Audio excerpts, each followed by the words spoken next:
Andy, rabbit. Hello, rabbit.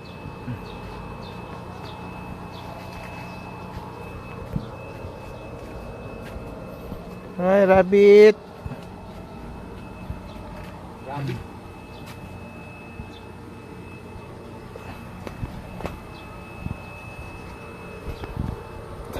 Ah!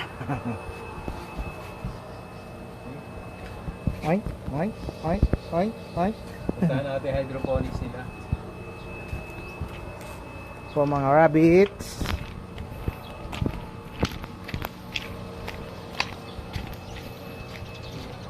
Ito, artificial lang to, man. Artificial. Oo nga eh. Parang hindi tabuan ng damo, no? Ito ang hydroponics. Open pa? Okay. Sir, salamat po sir. Thank you. Balik mo po. Sige, pag mag-ano na sila, magbunga. Oo, mga white strawberry pa ako. Magpapasok sir. Salamat. Strawberry mo. Strawberry, oh. Yan ang experiment ko sir. Experiment mo? Perfect ko na kahit maliit yung puno, malaki na sa noon. Oo nga. Ito na, Ganda. perfect na design na. Dami na oh. Yan ang ayan experiment ko sa puno. Yan ang nabasihan ko. Paano ang pinakamalaking bunga niyan? Yun na yan. Ayan, ayan pula. Yan ang pinakamalaki na. Ito na. Yun ang regular niya. Ito ang Sweet Charlie. Matamis at mabango parang perfume. Yan. Ayan, Sweet Charlie yan. Hirap mo, mabango yan. Basta ito. Ganito mga Sweet Charlie ito. Ito. I-experimento mo lang? Yes. Galing ah. Kasi may white strawberry ako sir. Galing ng Japan. Ayan. I-hydroponic ko din. Ah, white? White strawberry. Ito, bell pepper? Ayan, ka-harvest na tapos na. Pero nagtanim naman ulit ako. Galing ah. Galing na ng Middle East sir. Yellow yan. Ayan sir oh. White strawberry po. Ah, ito. Malaki. Look, jewel price yan. Mag-display ka niyan, isang bunga, isang jewel box lang. Mahal. Matamis, parang pineapple, mabango. Search mo sa YouTube. Ang white strawberry, real yan. So, gawin kong ganito. May bawat butas, may mamunga. May mga bunga ito malaki. Kaya nakuha na. Ginawang seedling. Kasi from hydroponic to seedling, iba rin soil to soil. Hydroponic na produce na seed, ibalik mo sa hydroponic para ma-adapt niya. Yung soil to soil. Pwede ng soil to hydroponic, yun ang hydroponic to soil, yun mag-base ka ng record. Pero pag hydroponics na talaga pa. Yung roots niya, pang hydroponics na. No, kasi na-adapt niya ng iba. Ito, Oo. hydroponic to. Nag-produce ng seed, i-hydroponic mo. Pero ito, galing to sa lupa, lahat. So, gusto ko naman yung seed na makatubo talaga from hydroponic to To hydroponic. hydroponics. Pwede naman, ibalik ko naman sila sa lupa, yung seed. Kasi Pwede rin. Pwede din sa lupa, ibalik. Pwede nga, ibalik ko naman sa lupa. Ah, ito yun. So, ito lahat galing sa lupa. Yes, lahat to. Tapos, na Nagpabunga ako. bunga, tapos nag-produce ka dito sa hydroponics. Yes, yung seedling andun na. Seedling. May Anong seeds ako content nitong ano mo? doon. Rockwool yan. Yung tubig mo, yung tubig mo Ano, na. nutrients. Nutrients, Nutrients. tama ka. Yung vitamins ko mga sa tao, vitamins. Oo. Kasi yung vitamins, yun ang nutrients niya. Saan ang nagko-control niyan doon? Doon sa mga tank. 1, 2, 3, 4. Sensorizer. Automatic, mag-ventilation at saka misting. 1 month skill, wala na ako. Daily pressure, crossal gabas, pressure. Pesticide, Wala insect, idilig-dilig. fertilizer, wala, Wala daily. idilig-dilig. Ito, watering, fencing, thinning, fertilizing, spraying, cultivating, So, breeding, Control pa ang nutrients kay Hey, sa mix na sa water. hey ikaw dito ka lang sa all over. sa SG Farm. Mga bulak dito, guys, experimental, 2 million flowers, napabulak ko na. Pero pwede ka rin lumabas sa ibang farm. Kung may time, kuminsan ko, madalang ako kung pumunta sa ibang Kadami na nga bulaklak ng flowers nito, flowering Oh, plant. yun yung million flowers na tinatarget. Iba kasi ako sir, pag isang species punot focus ko din transfer naman. Oh. Iba kasi ako. Sunflower, may Wala pa akong knowledge. Pero madali na lang sa akin yan basta naka-experience ka na ng mga flowers. Di ba ng sunflower dito? Mayroon. Hindi ako mahilig yan sir kasi seasonal, malulugi ka. namamatay. Iba yung Oo, kapag summer lang ano. iba yung million flower. Hmm. All season yan na may bulaklak. Parang kahoy siya. Tingnan mo rin mga million flowers ko. Ayan. Sige, puwas. Taga saan kayo, sir? Hello ka. Hello, taga Manila kami pero may farm ako dyan sa Tupi. Sa Tupi. Cebuano. Taga Caloocan, taga Bulacan, taga Tarlac. Parang sabi niya, Edward, puntahan mo yung farm ko. Libre hotel, libre daw aeroplano. Siyempre, hindi ako makatend. Sabi mo nga, naisipan mo lumalabas ka din. Hindi ako makalabas kasi ganito yun, sir. Busy ako at saka pwede din balang araw. Kasi hindi man ako, kasi iba ako hindi ako masyado pumunta sa ibang farm para mag-conserve o mag-ano, hindi masyado. Dito muna ako nagpo-focus. Ikaw mo nag-focus. Dito mag-focus. Kasi ganito yan. Wala ka rin sa iba, hindi mo din makukuha yan. Hanggang tingin ka lang. Iba sa hands-on kung sa iyo ang farm. Conserve, oo. Ba kami, mag-develop kami ng hydroponics doon sa farm ko. Pwede? ka namin. Pwede. Pwede ka namin itap. Pwede. Diyan lang kami sa Cebuano. Pwede. Barangay Cebuano. Cebuano. Maganda ang klima dyan. Maganda ang lupa dyan. Maganda ang klima. Kasi yung area ko, pag ano, no, bundok dito, tapos pag ganon, bundok siya palibot. Tapos may Ang tubig, ang source ng tubig saan dahil? marami, may falls ako doon, may falls, may bukal, dami. Ang ganda yun, Cebuano, parang tourist spot Tourist spot nga. I-develop pa lang. I-develop ko pa lang. Ang ganda yun. Kasi ang ano ang style namin doon, jungle farm. Jungle park. O kasi ang tataniman namin ng mga puno na Medyo hardwood. Hindi nagagalawin yung Hardwood. mga puno. Naglagay lang ng mga... Ang ibig mong sabihin, pag magtanim ka dyan, una bis, ang focus mo dyan, magtanim ka ng kahoy, di ba? kahoy. Hardwood, Kahit anong kahoy pa. native natin, native. Manara. Yung hinahabol mo dyan, yung magtanim ka para siyang rainforest. Yan, Rainforest. yan mismo, Yung yan. rainforest mo talaga. I-develop talaga mag-grow ang rainforest doon sa area Yes. para... Hindi, kasi ganito yon. Ang una, pag nagtanim ka ng kahoy, ganito yon. Ang main objective mo dyan, ang hinahabol mo, hindi ka mag-shortcut dyan Nasabi, Hindi. Dumami ang jungle, dumami yung hayop dyan. Oo. Hindi yun. Magsimula sa puno. Una dyan, nagtanim ka para mag-produce ka ng rainforest. Yan. Ang ibig sabihin ng rainforest, pag pumasok ka sa ilalim ng kahoy, para siyang palaging nag-uulan. Moist, Kahit may mainit, moisture. may moisture. Mm. Yun dapat ang ma-experience ng Oo. tao. To travel, ma-experience na. Kahit tanghali, mababasa ka. Oo. Hamog. Hamog. Rainforest yan. Yeah. Pag na ano yung hamog, magtulo siya. Rainforest yung patak-patak. Mm. Hindi mo alam kung hapon na. Yun, una. Ikalawa, lagyan mo na sila ng hayop. Huwag galawin yung mga hayop na galing sa panisansa kasi dumarami yung mga ibon pupunta dyan na sa mga Ay, meron na nga actually, marami na. pag maraming puno. Ikatatlo, yung sa ilalim niya, to develop the fungal and bacteria dyan. Oo. Yung mga algae.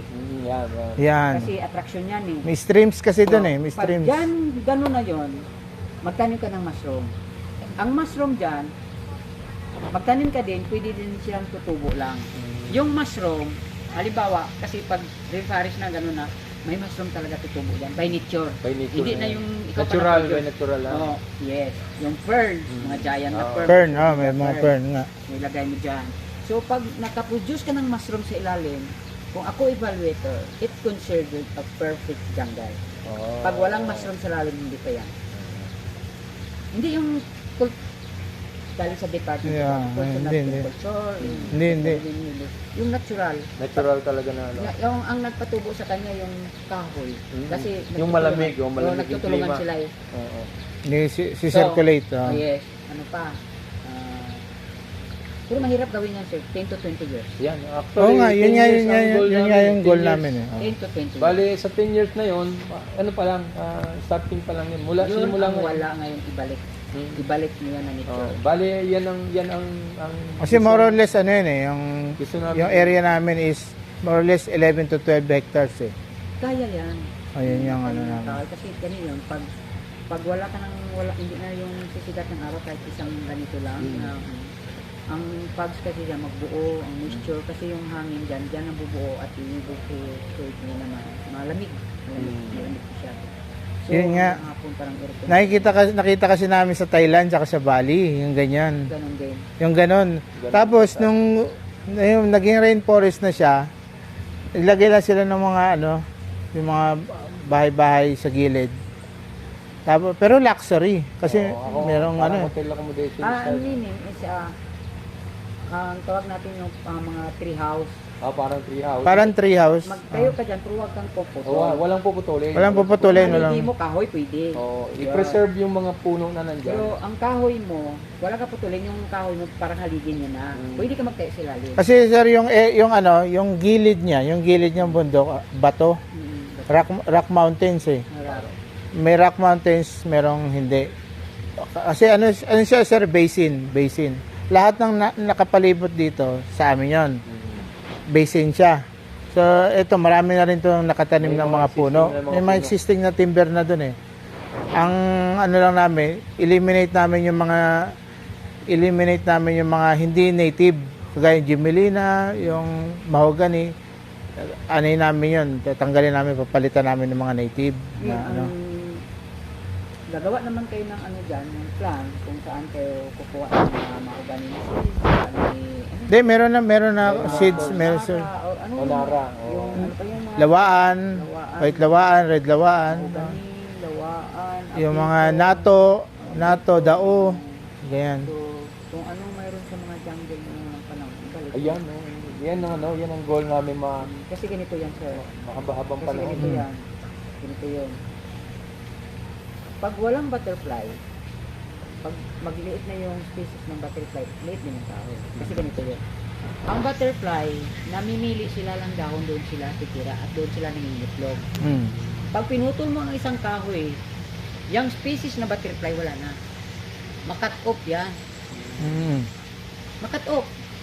Nung unang panahon, sir, parang paraiso. Maraming butterfly sari-sari. Kasi sari-sari din ang kahoy. Dahil marami Yan, tao. Oh. Ngayon, mag-ano ka sir ng mag-culture ka ng butterfly. Kung ano yung dahon, kasi ganito yun, may sabebano. Isa may tilas, maging butterfly din yan. Yung sa may pumilo, mayroong butterfly din yan. Yung sa pumilo, hindi pwede sa ibang kahoy. Doon lang talaga Butterfly. siya. Doon yan. Kita mo makakalbo yung pumilo, yun ang Yung lumalabas. Binakaon siyang Butterfly. Oo. Dira po sila, mo hatch, mag-itlog. Pero sila yung mag-ato sa isa kakahoy na dahon magkaon niya, hindi siya. Hindi siya. So that's why wala na tayo butterfly. Eh ubos naman ang kahoy. So asa na to unang panahon wala. Nawala to. Mm. Pero karon sir, kung gusto niyo mag-collect in the jungle na mag-jungle. Tanawa dito sa bukid sa mga matutom, tanan nga butterfly i-drone kung asa na siya nagkadto nga kahoy. Pag naghapon na siya dira Okay, siya. mawalang Dira na siya mag-inject ng itlog. Dira po na siya magkaon magtilas. Kita mo lain-lain ng mga tilas. Mm, Kita mm. mo nang sa gabi, nang sa gabi nga caterpillar. Oo. Ang butterfly niya na unsa. Green din. Parang green. Hindi, kung magkuha na siya, mahimo na siya nga libangbang. Oo. Ano siya, makita ni mo Muslim may ara pa din sa to. Kaya napamantay gabi ka ng brown. Brown. Brown. Brown na nila kwarta. sa may gabi na. Dahil madami pang Kuha daw tong sa gabi, kadibutang sa butilya sir, pag mag-culture ka. So, amo putoy mo, pagtanong ka gabi sir, daghanon nimo na siya. Ibuyan to nimo dira kag may netanan, mudaghan ko na siya nga brown. Wala pa nakaisip ana. Kana sayon kay Para daghan na tagabi. mag-culture sa butterfly. Atong sa may gabi sir, dili na pwede buyan sa dito sa pikas nga mo butterfly niya mo hapon sa isa ka sa dili na siya pwede. Sa gabi lang. Sa gabi lang siya. Hindi siya mabuhay. Mao na kung sikag putol gabawas ang butterfly. Sa una nga panahon kita mo sa mga drawing sa Genesis, Oo. puro butterfly, puno ang kalibutan ng butterfly. So kung mangyayaring ganon, mangyayari sa amin ganon, ma-develop. So dami rin talaga naturally butterfly doon. Hindi sir, hindi ka kakuha nagsimilya sir, unless nga ang isa ka kahoy na ana siya. At tugan ni kag matutom kung Doon asa- meron. Di ba dagan pang mga kahoy dira? Mm. Makakita pa kag mga butterfly ng lain-lain. Ang kanang lain nga butterfly nga lain-lain kay mauna na ang Mao na yang nature ang isa ka punan kung mahugan ni Puno. mahugan ni lang gid na iya ha. Mm. Mao po na siya ang klase nga butterfly. Kung apitong na siya mauna na gap dagang species. Sa unang panahon kita nimo daghan. Yun nga gusto namin. Yun ang gusto namin. Yung mga native species natin ng mga timber. Yun ang ilalagay namin doon. Iba-iba siya. Iba-iba. Ayan, yes. Siguro mga 15 hanggang 20 klase ng ano, ng... Kung mahirap yung ibang kahoy transfer mo ba, mag-seedling, may lalangat. Hindi, may seedlings kami na, may seedlings na nakukuha na ano, yung registered sa DNR. Wala akong problema doon sa ano. Yung kanina lang tinignan namin, check namin yung area. Kaya papalinis. Kasi gusto namin mailatag mabuti yung kung saan po pwesto yung mga ano, yung mga puno. Yung ano, yun ang Kasi gusto sa mga na. kahoy na sila mga punong kayong butterfly, mayroon din sa mga bulaklak, sir. Mayroon din sa mga bulaklak, mayroon din sa mga ganito. May mga insect din sila, naghahat dito mga mites, may mga white fly, fruit fly. Oh, fruit fly. Butterfly, mga fly din sila. May wings din eh, nagahats din eh. Pero actually, yung pinaka-gabi attraction talaga, pag